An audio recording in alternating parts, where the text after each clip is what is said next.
Hi നമസ്കാരം. എന്തൊക്കെയുണ്ട് വിശേഷം? എല്ലാവർക്കും സുഖമെന്ന് വിശ്വസിക്കുന്നു. അതുപോലെ എനിക്ക് സുഖം തന്നെയാണ്. അപ്പം പുതിയ അപ്ഡേഷനൊക്കെ വന്നിരിക്കുന്നു. വേറെ ആരെയും കുറിച്ചല്ല, നമ്മുടെ രേണുവിനെ കുറിച്ച്. രേണു ബിഗ് ബോസിൽ നിന്ന് പുറത്തായി എന്നുള്ള രീതിയിലാണ് അപ്ഡേഷൻ വന്നിരിക്കുന്നത്. അത് കുറേ യൂട്യൂബ് ചാനലുകൾ വഴിയാണ് ഞാനും അറിഞ്ഞത്. അപ്പം ഞാൻ വിചാരിച്ചു എന്നാൽ അതിനെക്കുറിച്ചൊരു വീഡിയോ ചെയ്തേക്കാമെന്ന് വിചാരിച്ചാണ് കേട്ടോ. കാരണം രേണുസുധിയോട് എനിക്ക് വ്യക്തിപരമായ ഒരു എന്താ പറയുക, ഒരു ശത്രുതയോ കാര്യങ്ങളുള്ള ഒരു ആളല്ല. കാരണം ഞാൻ ആ സ്ത്രീനെ കണ്ടിട്ട് പോലുമില്ല. പിന്നെ കുറച്ച് കാര്യങ്ങൾ തുടക്കത്തിൽ ആ പുള്ളിക്കാരിക്ക് നല്ല സപ്പോർട്ട് ചെയ്ത് സംസാരിച്ചൊരു വ്യക്തി തന്നെയാണ് ഞാൻ. പിന്നെ അതുപോലെ തന്നെയാണ് പോക്കെ അന്ന് ആ ഒരു സുചേട്ടൻ്റെ ആ എന്താ ഗിഫ്റ്റ്, പുള്ളിക്ക് കിട്ടിയ ഗിഫ്റ്റ് എല്ലാം കൂടെ ഒരു ചാക്കിൽ കെട്ടി കട്ടിനടി വെച്ച സമയത്ത് അത് കണ്ടപ്പോൾ അതിനെതിരെ ഒന്ന് പ്രതികരിച്ചു. ആ സത്യം തന്നെയാണ്. പിന്നെ പുള്ളിക്കാരി പല സോഷ്യൽ മീഡിയ പല യൂട്യൂബ് ചാനലിൽ കൊടുത്ത ഇൻ്റർവ്യൂ തന്നെയാണ് പുള്ളിക്കാരിക്ക് ഏറ്റവും വലിയ തലവേദനയായി മാറിയതും. അത് പുള്ളിക്കാരി ഇപ്പോഴത് മനസ്സിലാക്കുന്നില്ല. കാരണം ആ ഫസ്റ്റ് ടൈം ആ ഒരു ഇതിനെക്കുറിച്ച് ചോദിച്ച സമയത്ത് പുള്ളിക്കാരി അത് ഒന്ന് ആലോചിച്ചിട്ട് മറുപടി പറഞ്ഞാൽ മതിയായിരുന്നു. പക്ഷെ അതല്ല ചെയ്തത്. പുള്ളിക്കാരിക്ക് ഇങ്ങനൊരു ആ ഒരു എന്താ പറയുക, നിങ്ങൾക്ക് വീടിൻ്റെ ചോർച്ചയോ കാര്യങ്ങളൊക്കെ ഉണ്ടായിരുന്നെങ്കിൽ തീർച്ചയായിട്ടും നിങ്ങൾ ഫസ്റ്റ് ചെയ്യേണ്ടത് അവരുമായിട്ട് നിങ്ങൾ ഡിസ്കഷൻ ചെയ്തതിന് ശേഷം നിങ്ങൾക്കത് പറ്റിയില്ല എന്നുണ്ടെങ്കിൽ നിങ്ങൾക്ക് ഏറ്റവും കൂടുതൽ സപ്പോർട്ട് ചെയ്ത് നിന്നെയാണ് ഒരു വലിയൊരു ചാനലും. തീർച്ചയായിട്ടും അതിൻ്റെ മേൽപ്പത്തിരിക്കുന്ന വ്യക്തിയുമായിട്ട് സംസാരിച്ച് നിങ്ങൾ ആ ചാനൽ വഴി ഒരു ഇൻ്റർവ്യൂ കൊടുത്തിരുന്നെങ്കിൽ നിങ്ങൾക്ക് ഇത്രയും വലിയൊരു പ്രസിദ്ധി നിങ്ങൾക്ക് പെടില്ലായിരുന്നു. കാരണം സെലിബ്രിറ്റി ആവാൻ എല്ലാവർക്കും എളുപ്പമാണ്. പക്ഷേ അതുപോലെ മനുഷ്യരെ കാലെ പിടിച്ച് നിലത്തോട്ട് ഇടുമെന്ന് രേണുസുധിയുടെ കാര്യത്തിലേക്ക് വ്യക്തമായി ഒരു തിരിച്ചറിവ് തന്നെയെന്ന് പറയാം. കാരണം രേണു ഇപ്പോഴും രേണുവിൻ്റെ പല ന്യായങ്ങളാണ് രേണു ന്യായീകരിക്കുന്നത്. അതൊക്കെ സത്യം തന്നെയാണ്. ആ സ്ത്രീയും ഈ സമൂഹത്തിൽ ജീവിക്കേണ്ടതാണ്. പക്ഷേ നമ്മളിന്ന് യൂട്യൂബ് തുറന്നാലോ ഇല്ലെങ്കിൽ ഏത് സോഷ്യൽ മീഡിയ തുറന്നാലും അതിൽ കാണുന്ന മുഖ്യമായിട്ടൊരു പിക്ചർ വെച്ചത് രേണുസുധി തന്നെയാണ്. അതിൽ ചില മനുഷ്യർക്കൊക്കെ പല്ലുകടിയും കാര്യങ്ങളൊക്കെ ഉണ്ട്. അതൊക്കെ സത്യം തന്നെയാണ്. രേണുവിനെ പിന്നെ എനിക്ക് വേറൊരു കാര്യം പറയാനുള്ളത്, രേണു ഇപ്പോൾ ഈ ഇടയ്ക്ക് റീസണിൽ നമ്മുടെ ബാദുഷയുടെ വൈഫുമായിട്ട് പോയി മറ്റേ സിംഗിൾ ബോവൻ അവരുടെ അടുത്ത് പോയിട്ട് ഒരു ഇൻ്റർവ്യൂ ചെയ്തിരുന്നു. ചേച്ചിയാണ് എനിക്ക് ഏറ്റവും കൂടുതൽ സപ്പോർട്ട് ചെയ്ത് സംസാരിച്ചതെന്ന്. അങ്ങനെയല്ല രേണുസുധി, രേണുവിനെ സപ്പോർട്ട് ചെയ്ത് കുറേ ആൾക്കാർ സംസാരിച്ചിട്ടുണ്ട്. സിംഗിൾ ബോവൻ മാത്രമല്ല രേണുവിനെ സപ്പോർട്ട് ചെയ്ത് സംസാരിച്ചിട്ടുണ്ട്. പല വ്യക്തികൾ സംസാരിച്ചിട്ടുണ്ട്, പല സ്ത്രീകളും സംസാരിച്ചിട്ടുണ്ട്, പല ആണുങ്ങളും സംസാരിച്ചിട്ടുണ്ട്. എന്നിട്ട് അവരൊന്നും ആ ഒരു സമയത്ത് രേണു അതിനൊന്നും ഒരു താങ്ക്സ് പറയാതെ പെട്ടെന്നൊരു സമയത്ത് നമ്മുടെ ബാദുഷയുടെ വൈഫായിട്ട് പോയിരുന്ന് ഒരു ഷോ കാണിച്ചത് നമ്മളെല്ലാവരും കണ്ടതാണ്. എനിവേ അതൊന്നും ഒരു കുഴപ്പമില്ല. നമ്മൾ സ്വന്തം കുഴി സ്വന്തമായിട്ട് തന്നെ തുറന്നാണ് വെച്ചത്. അതിലൊന്നും ഒരു തെറ്റുമില്ല. സ്വന്തമായിട്ട് തുറന്നു തന്നെ വെച്ച് ഞാൻ ഇനി കയറി കിടക്കാൻ നിങ്ങളെല്ലാവരും മണ്ണ് വാരിയിട്ട് മൂടിക്കോളാൻ പറഞ്ഞുള്ളതാണ് രേണു ഇത് ചെയ്തിരിക്കുന്നത്. അതിലൊന്നും ഒരു തെറ്റും പറയുന്നില്ല, കാര്യങ്ങളും പറയുന്നില്ല. പക്ഷേ രേണുവിന് കുറച്ചും കൂടെ ഒരു ബുദ്ധിയോടെ ചിന്തിച്ച് ഈ പ്രശ്നങ്ങളൊക്കെ ഒന്ന് തീർക്കാമായിരുന്നു. കാരണം ഒരു ബിഗ് ബോസ് താരം തന്നെ പറഞ്ഞിട്ടുണ്ട്, രേണുസുധി ഈ ബിഗ് ബോസിൽ പോകാതിരിക്കുന്നതാണ് നല്ലതെന്ന്. ഈ സമൂഹത്തിൽ എത്ര വ്യക്തികൾക്ക് അത് തുടങ്ങി. കാരണം നമ്മൾ ബിഗ് ബോസിൽ പോകണം എന്ന് നമ്മൾ ഫസ്റ്റ് ബിഗ് ബോസ് കണ്ട സമയത്ത് നമ്മൾക്ക് 1-2 സീസൺ കണ്ട സമയത്ത് നമുക്ക് ആർക്കും അറിയില്ലായിരുന്നു ബിഗ് ബോസിൽ വരുന്ന ഇത്ര ആൾക്കാരാണെന്നും ഇല്ലെങ്കിൽ ഇങ്ങനെയുള്ള മനുഷ്യരാണ് വരുന്നത് നമുക്ക് ആർക്കും അറിയില്ലായിരുന്നു. നമ്മൾ ഫസ്റ്റ് ലാലേട്ടൻ വിളിച്ച് കാണിക്കുന്ന സമയത്താണ് ഇവരെല്ലാം നമ്മൾ കണ്ടിട്ടുള്ളത്. അല്ല അതിനു മുമ്പ് നമ്മളൊരു എന്താ പറയുക, ഇന്ന ആളാണ് വരാൻ പോകുന്നത് എന്നുള്ള ഒരു രീതിയിൽ നമുക്ക് 1-2 സീസണൊക്കെ അങ്ങനെ തന്നെ ആയിരുന്നു. പിന്നെ അത് കഴിഞ്ഞുള്ള സീസണിലാണ് ഇങ്ങനെ യൂട്യൂബുകളിൽ പല ആൾക്കാരുടെ ഫോട്ടോ വെച്ച് ഇവരുണ്ടടുത്ത ബിഗ് ബോസ് അതിൽ 1-2 പേരൊക്കെ ശരിയാവും. പിന്നെ ചിലതൊന്നും ശരിയും അല്ലാത്ത രീതിയിലാണ് നമ്മൾ കണ്ടിരിക്കുന്നത്. ഈ രേണുവിൻ്റെ കാര്യവും അങ്ങനെയാണ്. ബിഗ് ബോക്സ് തുടങ്ങാൻ പോകുന്ന സമയമായപ്പോൾ എല്ലാവരും പറഞ്ഞു രേണു അതിൽ വരുന്നുണ്ട് എടുക്കുന്നുണ്ടൊക്കെ എല്ലാവരും പറഞ്ഞു. എനിവേ രേണു അതിൽ വന്നാൽ പോലും രേണുവിൽ തന്നെ നല്ലതായിരുന്നു. പക്ഷേ ഇത്ര ഹേറ്റേഴ്സ് രേണു തന്നെ മേടിച്ച് വെച്ചതാണ്. പല രീതികളിൽ പല വർത്തമാനത്തിലൂടെ രേണു തന്നെ മേടിച്ച് വെച്ചതാണ്. അതിൽ ആരെയും കുറ്റം പറഞ്ഞിട്ട് കാര്യമില്ല. രേണുവിൻ്റെ കുഴി രേണു തന്നെയാണ് തോണ്ടിയത്. ഇനി നിങ്ങൾ ബിഗ് ബോസിൽ പോയാലും നിങ്ങൾക്ക് നല്ല തന്നെയാണ്, നിങ്ങളുടെ കുടുംബത്തിനും നിങ്ങളുടെ മകനും നല്ല തന്നെയാണ്. പിന്നെ രേണു ചെയ്ത ഏറ്റവും വലിയ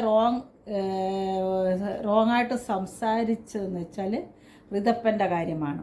അത് എടുത്തു പറയാതിരിക്കാൻ പറ്റത്തില്ല. ഈ സിംഗിൾ ബോബൻ അത് ഭയങ്കരമായിട്ട് ഈ രേണുവിനെ അങ്ങ് പൊക്കി അടിച്ച് പറഞ്ഞ സമയത്ത് എന്തുകൊണ്ട് സിംഗിൾ ബോബൻ അത് തിരക്കിയില്ല? രേണു പറഞ്ഞത് ആ ഒരു സെൻറ്റൻസ് എന്തുകൊണ്ട് നിങ്ങളാരും ശ്രദ്ധിച്ചില്ല? അത് ഋതപ്പനെ നിങ്ങളങ്ങ് ഏറ്റെടുക്ക്, ഋതപ്പനെ നോക്ക്. പിന്നെ രേണു എന്തിനാണ് ഋതപ്പൻ്റെ അമ്മയല്ലായിരുന്നു? ആ ഒരു സ്റ്റേറ്റ്മെൻറ്റ് രേണു പറഞ്ഞത് ഒരിക്കലും ശരിയെന്ന് വെക്കുന്നൊരു വ്യക്തിയല്ല. ഇനിയിപ്പോൾ രേണു വലിയ കൊമ്പത്തെത്തിയാലും സ്വന്തം മകനെ നിങ്ങൾ നോക്കുക, ഇല്ലെങ്കിൽ ഋതപ്പനെ ആര് നോക്കും എന്ന് പറഞ്ഞു. നിങ്ങൾക്ക് എന്താ കൈയും കാലും ഇല്ലേ, കണ്ണില്ലേ, ജോലി ചെയ്യാനുള്ള കഴിവില്ലേ? അതിൽ എനിക്ക് നിങ്ങളോട് ഭയങ്കര ദേഷ്യം തോന്നിയൊരു വ്യക്തി തന്നെയാണ്. പിന്നെ നിങ്ങൾ പല പല സ്റ്റേറ്റ്മെൻറ്റ് പല രീതിയിൽ ഇറക്കുന്നുണ്ട്. ഇതിനങ്ങനെ സുധിയുടെ വൈഫ് വേറൊരു വ്യക്തി എന്ന് പറഞ്ഞ് ആ സ്ത്രീയും ഇതിൽ കുറേ സംസാരിക്കുന്നുണ്ട്. ഞാൻ പറയണം, ഇതിന് മുമ്പ് കാരണം ഈ എന്താ പറയുക, ഈ സുധിച്ചേട്ടൻ മരിക്കുന്നതൊക്കെ ഒരു 2-3 മാസത്തിന് മുമ്പ് ഇതേ കണക്ക് സോഷ്യൽ മീഡിയ ഫേസ്ബുക്കിൽ ഒരു ഇത് വന്നിട്ടുണ്ടായിരുന്നു. ഈ രേണുവും ഈ സുധിച്ചേട്ടനും കൂടെ ചേർന്ന് ഏതൊരു വ്യക്തിനെ പറ്റിച്ച കേസും. അത് ഈ സുധിച്ചേട്ടനും വന്ന് ആ വീഡിയോ ചെയ്തതാണ്. നിങ്ങൾക്ക് എല്ലാവർക്കും ഓർമ്മ കാണും. കാരണം ചില തെറ്റുകൾ ആൾക്കാർ തെറ്റ് ചെയ്തിട്ടുണ്ട് തന്നെയാണ്. കാരണം ആരോ പറ്റിച്ച്, ഏതോ ഗൾഫിൽ ജോലിയുള്ള ഏതോ ഒരു വ്യക്തിനെ പറ്റിച്ചു, അങ്ങനെ പൈസ മേടിച്ചെന്നോ അങ്ങനെ എന്തൊക്കെയോ ആണ് ഇങ്ങനെ വന്ന് പറയും. സുധിച്ചേട്ടൻ അതിന് ബദലായിട്ട് മറുപടി കൊടുക്കുകയും സംസാരിക്കുകയൊക്കെ ചെയ്തിട്ടുണ്ട്. അതായത് അതിൽ നിങ്ങൾ രണ്ടിൻ്റെ രേണുവും സുധിച്ചേട്ടനുമാണ് ആ പേര് വന്നിരിക്കുന്നത്. നിങ്ങൾ ഓർക്കുന്നുണ്ടോ? ഞാൻ ഒരിക്കൽ കണ്ടതാണത്, അതുകൊണ്ടാണ് ഇത് ഓർത്ത് നിങ്ങളോട് പറയുന്നത്. പക്ഷേ മരിച്ചൊരു വ്യക്തിയെക്കുറിച്ച് പറയാൻ നമ്മൾ ഒരിക്കലും ആളല്ല, അതുകൊണ്ട് അത് പറയുന്നുമില്ല, ശരി. പക്ഷേ അതിൽ രേണു ഉൾപ്പെട്ടിട്ടുണ്ടായിരുന്നു ആ ഒരു പ്രശ്നത്തിൽ. അത് സത്യം തന്നെയാണ്.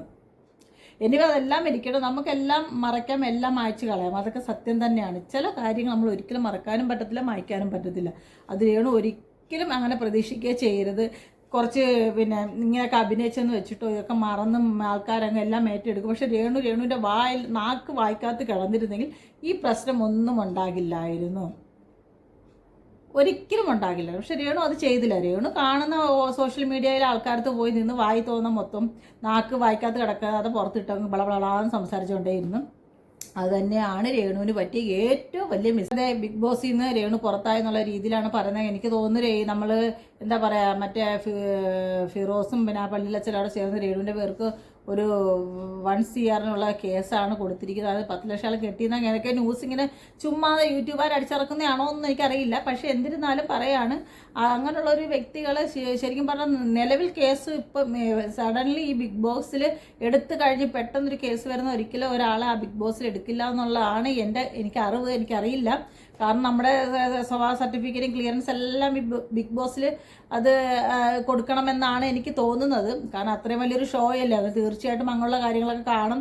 അപ്പം ഇപ്പോൾ ഋതുപ്പൻ്റെ ആ ഒരു ഇഷ്യൂസ് വന്ന സമയത്തും പിന്നെ പല ചൈൽഡ് കമ്മിറ്റി അംഗങ്ങളും പിന്നെ രേണുവിനെ വിളിക്കുകയും അതിൻ്റെ കാര്യങ്ങൾ പിന്നെ അതിനെക്കുറിച്ച് വ്യക്തമായ ഒരു ധാരണയൊന്നും പിന്നെ ഉണ്ടായിട്ടുമില്ല. അന്നേരം ഞാൻ പറയാം, രേണു ഇത് മാത്രമല്ല ജീവിതം എന്ന് എപ്പോഴും ആലോചിക്കുക. ഈ സോഷ്യൽ മീഡിയയിൽ ഇങ്ങനെ ജ്വലിച്ച് നിൽക്കുന്നത് മാത്രമല്ല ജീവിതം. ഇപ്പം എല്ലാവരും പൊക്കിക്കൊണ്ട് നടക്കാൻ എല്ലാം കാണും. കുറച്ചു കാലം കഴിയുമെങ്കിൽ രേണു ഒറ്റയ്ക്കേ കാണുള്ളൂ. അതെപ്പോഴും ചിന്തിക്കുക നിങ്ങൾ. കാരണം ഈ മനുഷ്യൻ നിൽക്കുന്നത് മനുഷ്യൻ നമ്മളെ ഒറ്റയടിക്ക് പിടിച്ച് നിലത്തോട്ടിടാനും കഴിവുള്ള ആൾക്കാർ തന്നെയാണ് നമുക്ക് ചുറ്റും നിൽക്കുന്നത്. അതുകൊണ്ട് ആരുടെയും വാക്ക് കേട്ട് നിങ്ങളിങ്ങനെ ചുമ്മാ ഒരു കോമാളി വേഷം കേട്ടാതിരിക്കുക. കാരണം എനിക്ക് പറയാനുള്ള ഇതാണ്. കാരണം എനിക്ക് നിങ്ങളോട് ഭയങ്കര റെസ്പെക്റ്റുള്ള സ്ത്രീ തന്നെ ആയിരുന്നു ഞാൻ. കാരണം നിങ്ങളൊരു ഹസ്ബൻഡ് മരിച്ചിട്ടും നിങ്ങൾ ഈ സമൂഹത്തിൽ നല്ല രീതിയിലും വിലയിലും നിങ്ങൾ നല്ലൊരു കുട്ടികളെ വളർത്താൻ വേണ്ടി നല്ല രീതിയിൽ നിൽക്കുന്നു എന്ന് അറിഞ്ഞപ്പോൾ പിന്നെ നിങ്ങൾ ദിവസങ്ങളായി വൃദ്ധപ്പനെ കണ്ടിട്ടെന്ന് പോലും നിങ്ങൾ പറയുന്നത് ഞാൻ കേട്ടു. അപ്പോൾ അതിലൊക്കെ നിങ്ങളോട് എനിക്കൊരു ഒരു ബഹുമാനം ഇല്ലായ്മ നിങ്ങളായിട്ട് തന്നെ കൊടുത്ത് തന്നെയാണ്. അപ്പോൾ നിങ്ങളൊക്കെ നിങ്ങളുടെ ബഹുമാനം ഇല്ലായ്മ എനിക്ക് ആവശ്യമില്ല എന്നുള്ള വാ തുറന്ന് നിങ്ങൾ സംസാരിക്കും. പക്ഷേ എന്തൊക്കെ കാരണങ്ങൾ പറഞ്ഞാലും രേണു നിങ്ങളെന്ന് ജീവിച്ചതും നിങ്ങളെ നാട്ടുകാർ കണ്ടതും മൊത്തം സുധി എന്ന് പറയുന്ന ആ ഒറ്റ വ്യക്തിയുടെ നിലവിലാണ്. പിന്നെ ആ വ്യക്തി നല്ലത് ചെയ്തിട്ടുണ്ടോ ചീത്ത ചെയ്തിട്ടുണ്ടോ എന്ന് എനിക്കറിയില്ല. കാരണം ഞാൻ അത് പറയാനും ആളല്ല, ഒരിക്കലുമല്ല. പക്ഷെ നിങ്ങൾ സൂക്ഷിക്കണമായിരുന്നു നിങ്ങളെ തന്നെ. അത് നിങ്ങൾ ചെയ്തില്ല. നിങ്ങൾ വിചാരിച്ചു ഈ സോഷ്യൽ മീഡിയയിൽ വന്ന് ഇങ്ങനെ വാ തുറന്നും ഇങ്ങനെ ഫാഷൻ പാരേഡ് നടത്തിയിട്ട് ജീവിതം അങ്ങ് വലിയ ലെവലെത്തുമെന്ന് വിചാരിച്ചു. പക്ഷെ ഒരിക്കലും എത്തില്ല. നാക്ക് നമ്മുടെ വായിക്കകത്ത് കിടന്നാലേ അത് എവിടെ നമ്മളെ കൊണ്ടെത്തിക്കത്തോളും.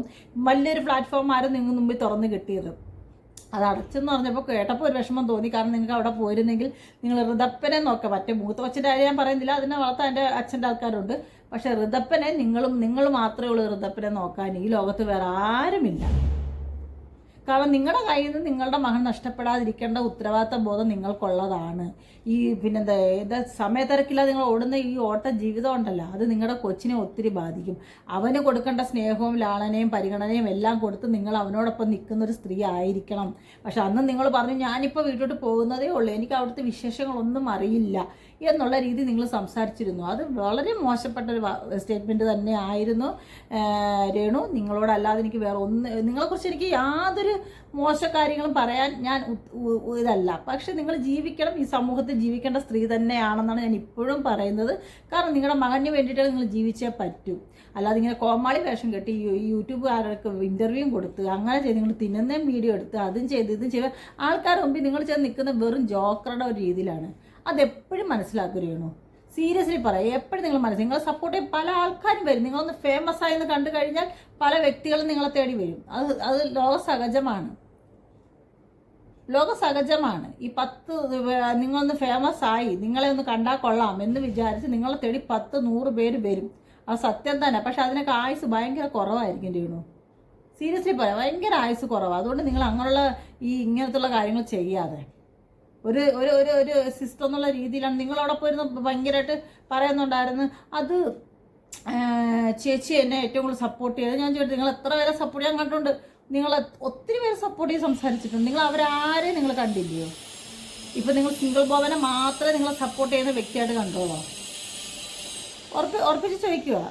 എന്നിട്ട് അങ്ങനെ ഒരു കാര്യത്തിൽ നിൽക്കാൻ പാടില്ലായിരുന്നു. ആ ഒരു സ്റ്റേറ്റ്മെൻറ്റ് ശരിയല്ലായിരുന്നു. നിങ്ങളെ സപ്പോർട്ട് ചെയ്ത കുറേ നല്ല നല്ല മനുഷ്യരുണ്ട്. നിങ്ങളൊരു വിധവയാണെന്ന രീതി നിങ്ങളെ സപ്പോർട്ട് ചെയ്ത കുറേ ആൾക്കാരുണ്ട്. സിംഗിൾ ബോബൻ മാത്രമല്ല നിങ്ങളെ സപ്പോർട്ട് ചെയ്തത്.